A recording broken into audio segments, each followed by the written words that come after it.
The rain came sideways that evening, the way it does in the high desert when God has decided he is finished being gentle. It bent the sage flat against the red earth and turned the wagon road into something closer to a river than a road. And Elia's cord drove his buckboard through it with his hat pulled low and his jaw set hard against the cold, the way a man drives when he has no particular reason to hurry home. He was 51 years old and had not spoken more than 40 words in a single day since his wife Margaret had passed the previous winter.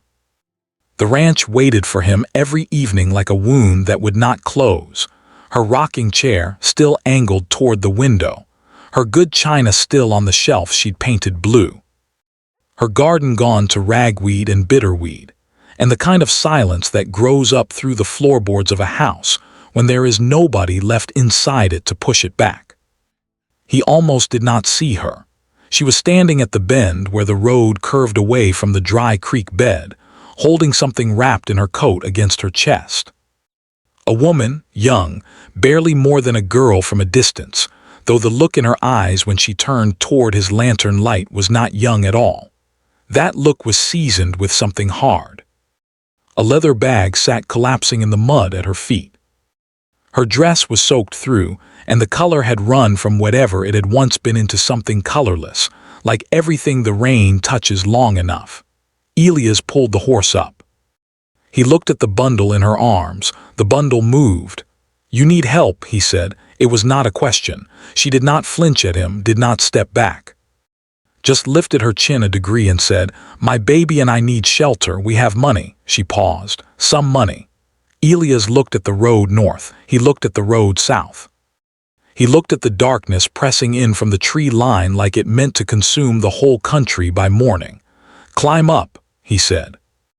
If this story already has you feeling something, hit that subscribe button right now and ring that bell so you never miss what comes next. Drop your city in the comments below. I want to see just how far this story travels. Now, settle in because this one is going to stay with you. Her name was Nora Voss. The baby was Clara, 4 months old, and she did not cry during the ride, which Elias took to be either a merciful sign or a worrying one. He did not ask questions. There was a code in this country about questions, and it amounted to this: you did not ask a cold, wet person who they were running from until they had been warm and dry long enough to trust the room they were sitting in. The ranch appeared through the rain as a darker shape within the darkness, a low house of gray timber, a barn that leaned slightly west as though listening for something. 3 outbuildings in various states of managed dilapidation. A fence line Elias had been meaning to repair for 6 months ran along the north pasture like a broken sentence. He brought the horse around back of the barn and unhitched it himself, gesturing for Nora to take the covered walkway to the house. She hesitated at the barn door, looking in at the dry hay, the warmth of the animal smell, the darkness that offered no particular comfort, but at least offered no rain. "May we sleep in your barn?" she said. It came out flat like something rehearsed. Elias stopped what he was doing. He turned and looked at her, really looked at her for what was perhaps the first time. The baby against her chest, the leather bag over her shoulder. The way she was holding herself together by some internal architecture that Shearwell had built and was still barely maintaining. "No," he said. She stiffened. "You'll sleep in the house," he said. Guest rooms got a good mattress and a latch on the door. Something moved across her face. Not relief exactly. Something older than relief and more careful. Inside, the house announced itself as a place of sustained neglect, with certain pockets of preserved love. The main room was rough, dishes unwashed in the dry sink, a coat thrown over the back of a chair that had not moved in months, dust gathered in the corners like small gray drifts. But along the window above the sink, Margaret's herbs still grew in their painted clay pots, tended by nothing but the slant of available light. And the wood of the kitchen table still held the deep amber glow of something properly made and properly cared for in an earlier time. Elias lit the lamp. He built the fire in the cookstove from the box of split cedar beside it, and the kindling caught on the second match, and the stove began to tick and breathe. "Sit," he said. He pulled the chair nearest the stove out from the table. Nora sat. She unwrapped the baby from her coat and laid her across her knees, and the baby blinked at the lamp light with that particular expression of newborns that looks like ancient deliberation. Clara had a small tuft of dark hair in her mother's serious eyes. Elias went to the larder. He worked without speaking, taking inventory the way a man does when he has been feeding only himself and has grown indifferent to what that amounts to. There was a ham bone with considerable meat left on it. There were dried beans he'd soaked that morning out of some automated habit of living, onions, salt pork, a heel of cornbread wrapped in cloth. He found a jar of pepper jelly Margaret had put up the previous summer, one of the last of her jars, and he set it on the table without comment. He put the beans and the ham bone into the iron pot and covered them with water from the pump and set the pot to the heat. He cut the salt pork into the beans and added 3 onions, quartered. He sliced what remained of the cornbread. He found the coffee and put it on. The kitchen filled slowly with warmth. Steam lifted from the pot. The rain continued against the windows but became, in the context of the fire and the lamp and the smell of coffee and slow beans, something you could bear to listen to. Nora nursed the baby quietly. She did not apologize for it. Elias kept his back to her, working at the stove, and the silence between them was not comfortable exactly, but it was functional. It was the kind of silence 2 people build when they are both practiced in solitude and understand that it does not require explanation. "How long since you've eaten?" he said. A pause. "Yesterday noon." He didn't respond to that. The response would have been too much. Instead, he cut a piece of cornbread and set it on the table beside her without looking at her face. An hour later they ate. The beans had gone thick and smoky from the ham bone and the salt pork, and the jelly spread across the cornbread with the sweetness of something preserved from a better season. Nora ate carefully at first, the way people eat when they are afraid that eating too fast will reveal how hungry they have been. Then she ate the way people eat when the body overrules the pride. She ate 2 full bowls. She sopped the bowl with bread. Elias watched none of this. He ate his single bowl and drank his coffee and looked at the flame in the lamp as though it held information. "I can work," Nora said. She said it to her bowl. "I'm not asking for charity. I can cook clean. I know chickens. I know a garden." Elias looked at his hands around his cup. They were large hands, cracked along the knuckles, the kind of hands that have cured leather and pulled fence wire and pressed into cold earth to determine its moisture content. "Garden's gone to ruin," he said finally. "I noticed." He almost smiled. It moved through his face briefly and was gone. "We'll see how the rain settles," he said, which meant yes, in the language of men who have learned that agreeing outright to something good feels like tempting it away. He showed her to the guest room. He brought extra blankets from the cedar chest, and the smell of cedar and lavender lifted from them like a memory. He set a candle stub on the bedside table and lit it. The room was small and clean in the essential sense.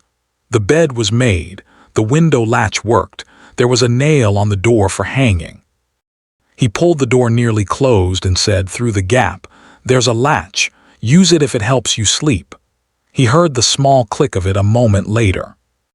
He went back to the kitchen and washed the bowls and the pot in the dark.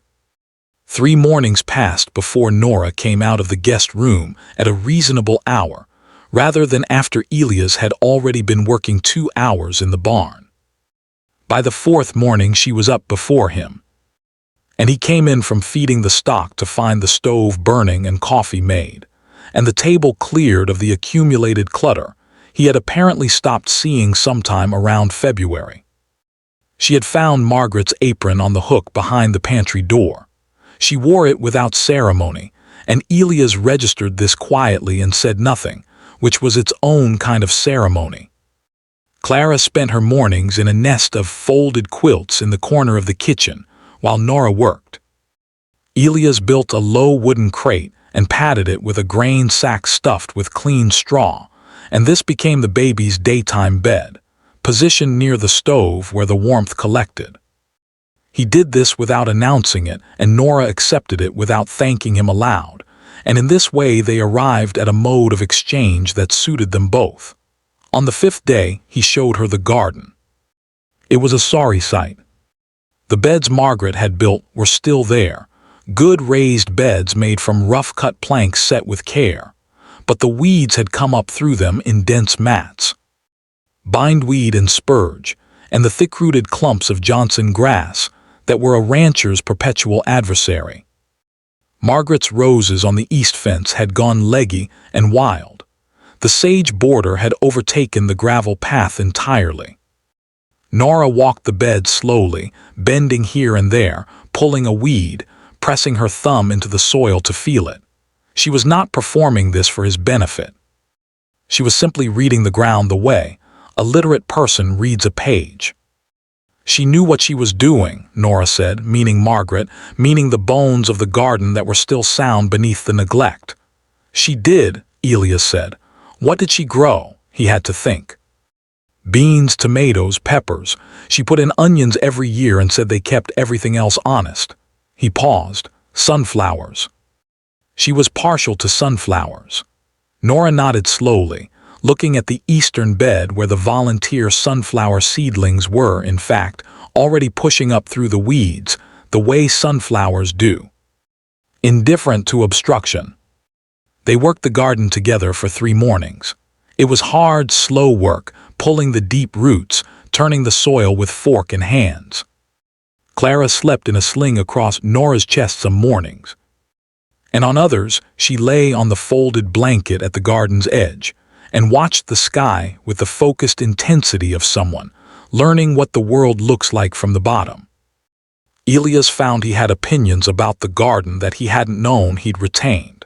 He knew where the soil ran thin and needed amendment. He knew where the water collected in a hard rain and where it drained well. He had watched Margaret long enough to have absorbed her knowledge without fully knowing it, the way you can learn a language by living inside it. It was good work. It was the best kind of work, the kind where you can see what you've done when you stop. He did not allow himself to think about it too much. 40 miles east, in the town of Calado, a man named Decker Voss was drinking at the bar of the Miners' Exchange Hotel and asking the barman questions with the patient. Surgical precision of someone who has been asking questions for a long time. Decker Voss was not a large man, which surprised people who later described him. He was neat, almost precisely so, with a trimmed beard and clean boots, and the unhurried movements of a man who has learned that speed draws attention and patience wins. He had been Nora's husband for 3 years. She had left him in the night in March, taking the baby and the leather bag and $60 from the coffee tin above the mantel, and he had begun looking for her the following morning. He was not a man who was accustomed to being left. Passing through, he told the barman, because a man who says he is passing through gets answered more readily than a man with a stated purpose. My sister traveled this way some weeks back, young woman with a baby, pretty enough, dark hair on the baby. He set a silver dollar on the bar. She was supposed to meet me in Carson Flats and never arrived. I'm worried for her. The barman was polishing a glass and thinking, which barmen are paid to do efficiently. Can't say I've seen her myself, the barman said, but there's a freighter comes through from the west every week. Old Pell. He'd know if he passed anyone on the road. Decker nodded pleasantly and ordered another drink. He was in no hurry. He had a direction now. He was always patient when he had a direction.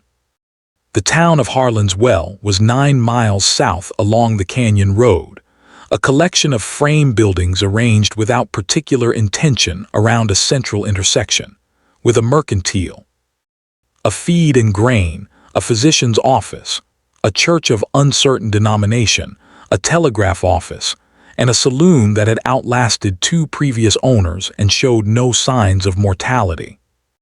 Elias had not been to town since February. The necessity of supplies finally forced the matter, and Nora needed certain things for the baby: muslin, pins, a particular ointment the physician carried, and so on a Tuesday with the sky a pale, washed blue and the road dried back to hard pack, they took the buckboard into Harlan's well together. It was, he realized before they were halfway there, the first time anyone in town would see him with a woman. It had been 14 months since Margaret. He did not slow the horse. At the Mercantile, Horace Pell, who was, incidentally, the same old freighter whose name would later be given to a man named Decker Voss, in 40 Miles coincidence, stood at the counter ordering nails and eyeing Elias' buckboard through the glass with the frank attention of a man who considers other people's business his vocation. Elias bought flour, cornmeal, coffee, and a bolt of the plain muslin Nora had specified, along with a 25-pound sack of dried pinto beans. He bought 3 pounds of salt and a tin of baking powder, and after a moment's consideration during which he appeared to be studying the shelf, a small jar of horehound candy because Clara had begun to teethe and Nora had mentioned it briefly, only once, and not as a request. He was loading the buckboard when he became aware of Mrs. Aldine Fetter standing on the near side of the broad wooden sidewalk with her hands clasped in front of her, in the manner of a woman who has organized her disapproval into something she considers civic. Aldine Fetter was the wife of the county recorder and the unofficial adjudicator of social order in Harlan's Well. She was not a cruel woman in any deliberate sense. She was a woman who had decided that standards were the only reliable architecture of a functioning community, and who applied them with the blunt consistency of someone who has never been required to apply them to herself. Elias Cord, she said. Mrs. Fetter. She looked at Nora, who was across the street at the physician's office with Clara, and then she looked back at Elias. That the woman staying out at your place, she said, also not a question. Yes, people are talking. People generally are, Elias said. He set a sack of cornmeal on the board, without particular urgency. You understand my meaning, Aldine said, lowering her voice to the register of concern, which in her case had the same frequency as accusation. A widower, a young woman alone. It creates an impression. The impression, Elias said, is that a woman and her baby needed shelter and I had a roof. There are proper establishments. The nearest boarding house is in Carson Flats. He looked at her now directly, with the steady eyes of a man who has looked at difficult weather and difficult terrain for half a century. It's 31 miles. She arrived in the rain with an infant and 40 cents. You'd have left her in the road, Mrs. Fetter. Aldine Fetter opened her mouth. Because I would not, Elias said, and put the last sack in the buckboard, and that was the end of it on his side. Across the street, Nora was having a different version of the same conversation. Dr. Frank Hebner was a competent physician and a decent enough man who had, in 22 years in Harlan's Well, developed the particular habit of minor social commentary that a country doctor develops when he is also the only person in his county with formal education.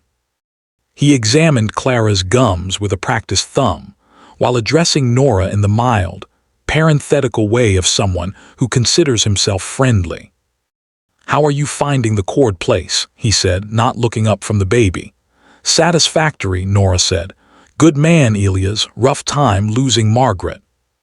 Good woman, a pause in which he applied the ointment. You have people, family somewhere. No, Nora said, flat, final. Hebner looked at her over his glasses. He had the look of a man recalibrating. You're not from here, he said more carefully. No, passing through then, eventually. Nora took Clara back and settled her against her shoulder. She looked at the doctor with the same eyes she'd used on Elias that first night in the rain, not hostile, not soft, but very clear. I'm not sure, she said. I was passing through when I stopped. Things can change in a stop. The doctor was quiet a moment. Then he said, with more honesty than he'd been offering previously, there will be talk. This is a small town and it has a long memory. I've survived worse than talk, Nora said, and paid him from the small envelope of coins she carried in her coat pocket, and left with the ointment and the receipt.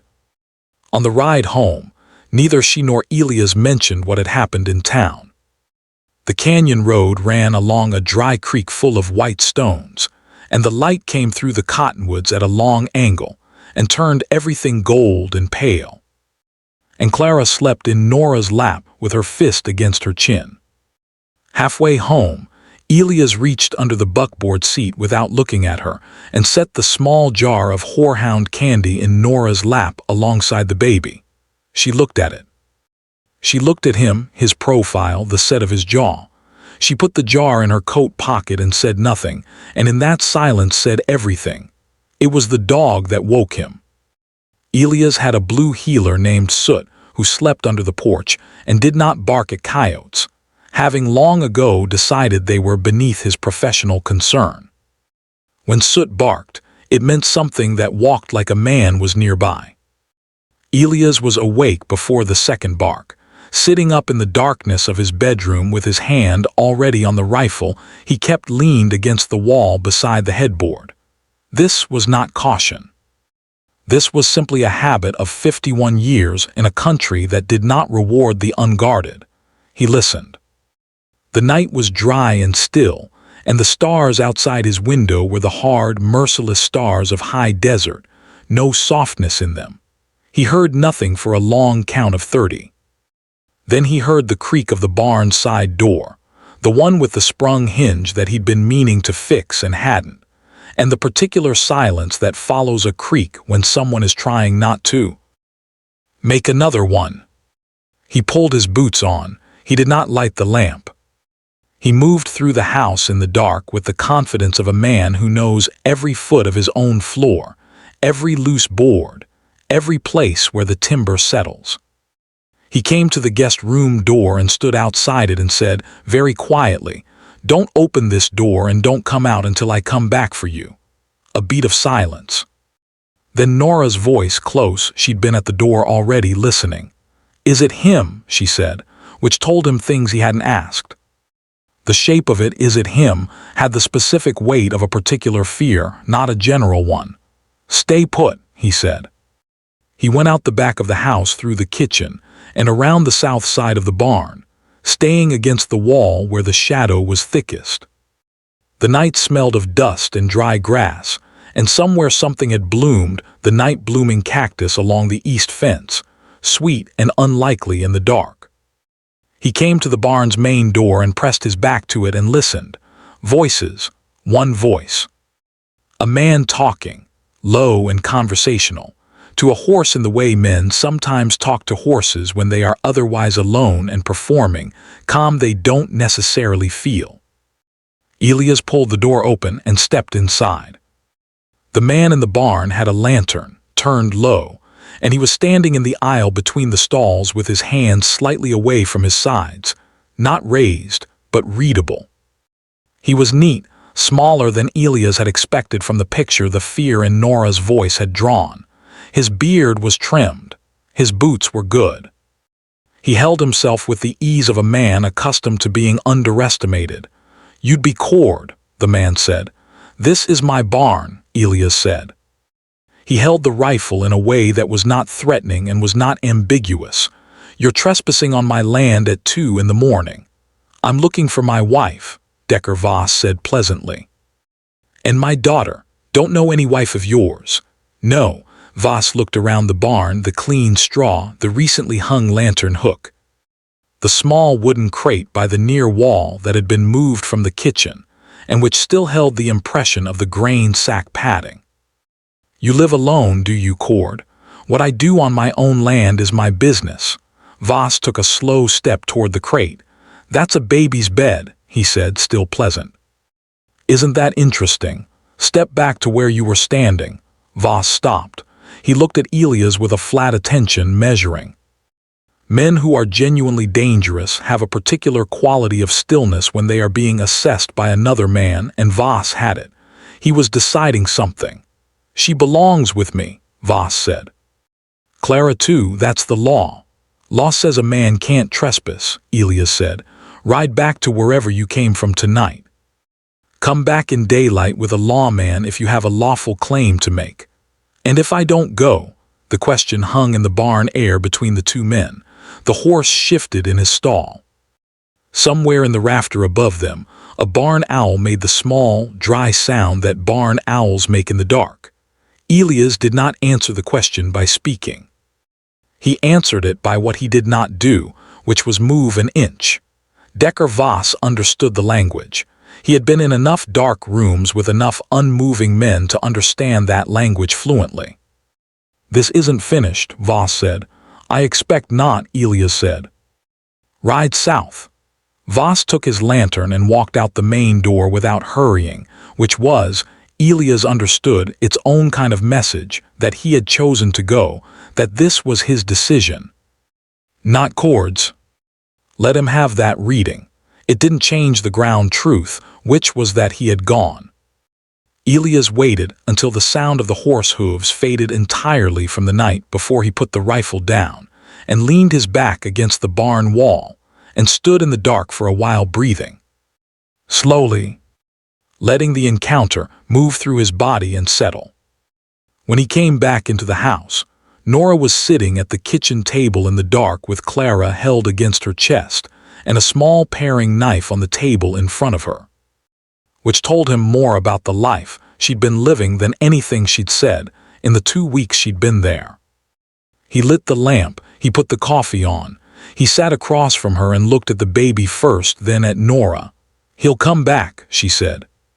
Her voice was entirely steady, which was its own particular kind of bravery. "Yes," Elias said, "I can go. I don't want trouble brought to you." Elias wrapped both hands around the coffee cup he just poured, though it was still too hot to drink comfortably, and looked at the table a moment.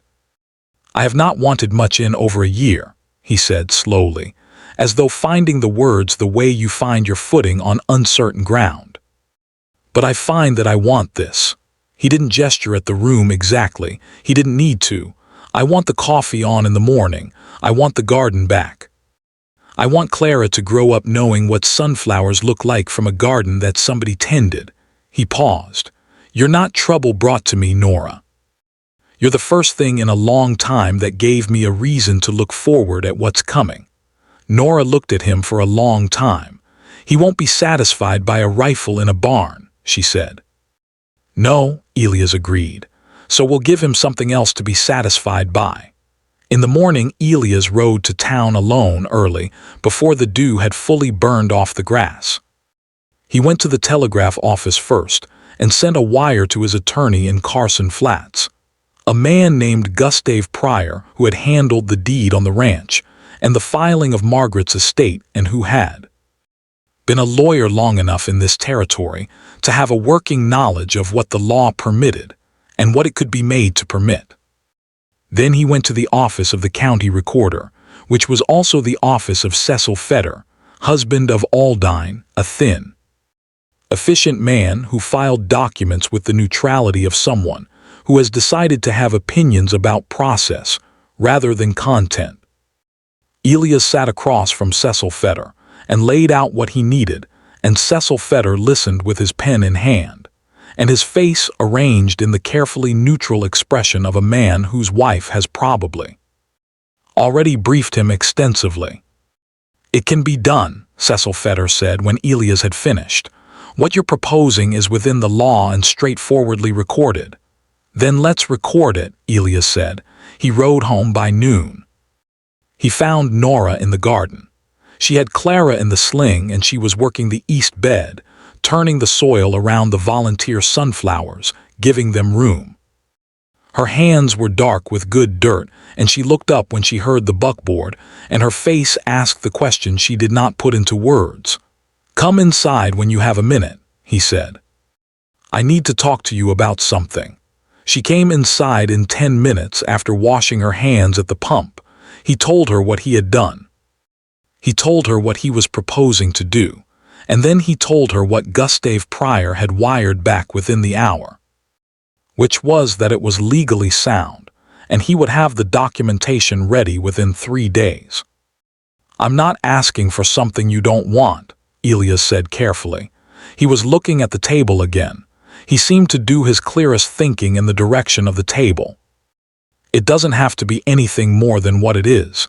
It's a legal protection, for you and Clara. His claim on you goes thin if you're not legally where he left you." Nora was quiet for a long time, standing at the sink, looking out at the garden. "A marriage," she said, "on paper at the least.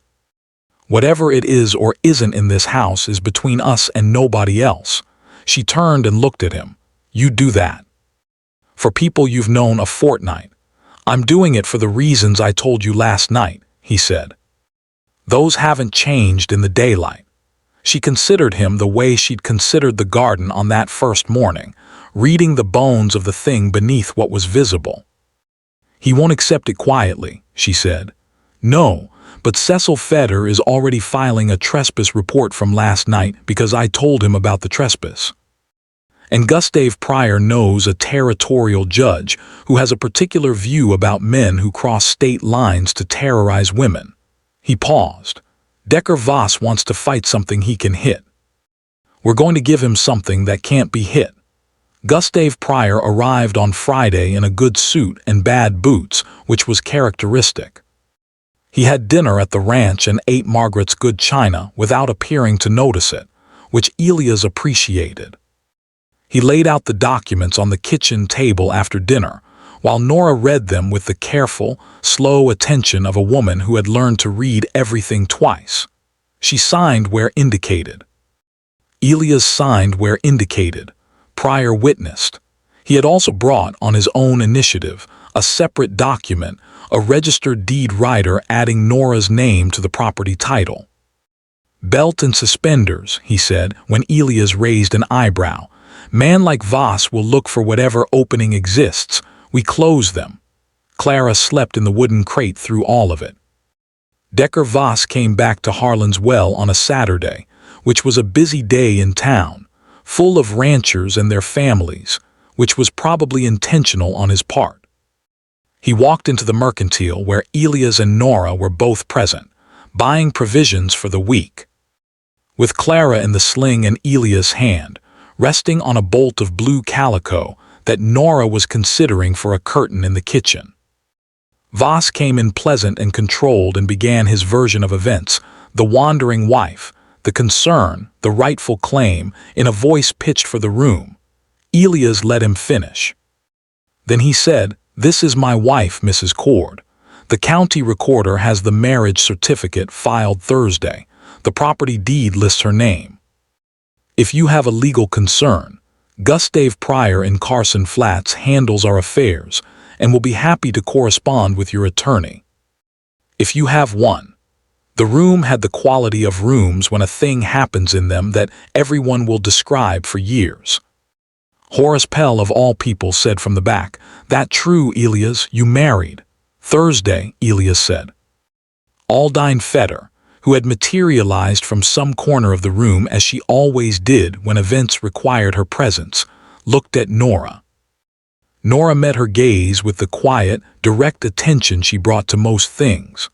Aldine Feder, to the surprise of everyone including perhaps herself, gave the smallest of nods. The nod meant, "Well then." The nod meant, "That settles the question of standards." It was not warm, but it was conclusive, and in a town like Harlan's Well, conclusive was enough. Decker Voss stood in the mercantile with his pleasant face, and the opening he had come for gone beneath him like a rope bridge cut. He was a man who worked in leverage, and leverage required something to press against. Legal ground, a husband with a rifle and a lawyer, a room full of witnesses, a county recorder with a filing date. These were not things a man like Voss could press against effectively. He left the mercantile. He left town by mid-afternoon. Old Pell saw him ride east on the Carson Flats road with the same unhurried pace he'd arrived with, and told 3 people about it before supper, which meant the whole town knew by dark. A week later, Gustave Pryor wrote to say he had communicated with the territorial sheriff's office and that a record had been made of Decker Voss's name, his known associates, and his pattern of pursuit, and that should he surface again in the territory, the matter would be treated accordingly. The letter used precise legal language that said, in its way, the same thing Elias had said in the barn with a rifle and without moving an inch. It was enough. Some threats are like fire. They need a certain kind of fuel, and when you take the fuel away, they go cold. In September, the garden came back. It came back the way neglected things do when someone finally pays attention to what was always there beneath the surface. Not all at once, not in any dramatic declaration, but in increments that accumulated into abundance. The beans ran up their poles and the tomatoes set heavy on the vine, and the onions went bulbous and pungent in the good amended soil, and the sunflowers came up along the east fence so tall and earnest that they could be seen from the road. Nora made pepper jelly from the cayennes. She put up 16 jars, which she set on the shelf Margaret had painted blue, filling in the gaps where Margaret's jars had been used and not replaced.